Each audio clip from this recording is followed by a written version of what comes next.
James Cleverly, the British Foreign Secretary, makes an over 8,000 miles round trip from London to Kigali as UK seeks attempts to dump its asylum seekers in Rwanda. Africa is the West's dumping ground once again. The controversial UK-Rwanda asylum seeker deal is back in the spotlight after the two countries signed a revised agreement, over 6 months after the original faced legal blocks.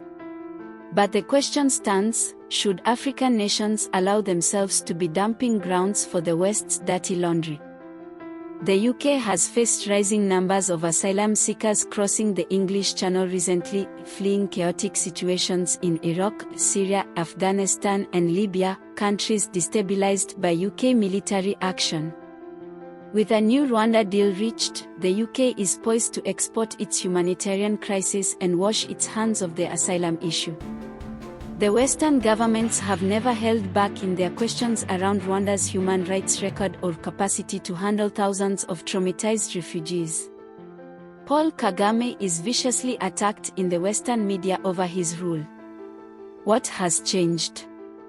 The UK claims the new deal addresses previous legal concerns, but the plan remains questionable at best. And Rwandan President Paul Kagame's willingness to cooperate seems at odds with his Pan-African credentials.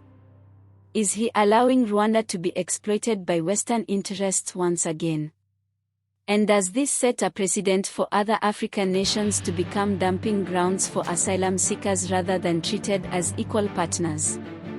The solutions requires Western government to change their foreign policy of constant interventions and destabilization of other nations and finally face up to their responsibilities, not backroom deals that treat human lives like unwanted cargo. The UK must face its moral duties resulting from its military interventions. And President Kagame should stand up for African sovereignty. Let us know your thoughts in the comments below. Should African nations refuse to enable the West's humanitarian export strategy? Or tell us if you think deals like the UK-Rwanda agreement provide mutual benefits. Join the discussion and don't forget to subscribe to Kilimanjaro News Network, the authentic voice of Africa. Kilimanjaro News Network broadcasts in Swahili, Arabic, English and French.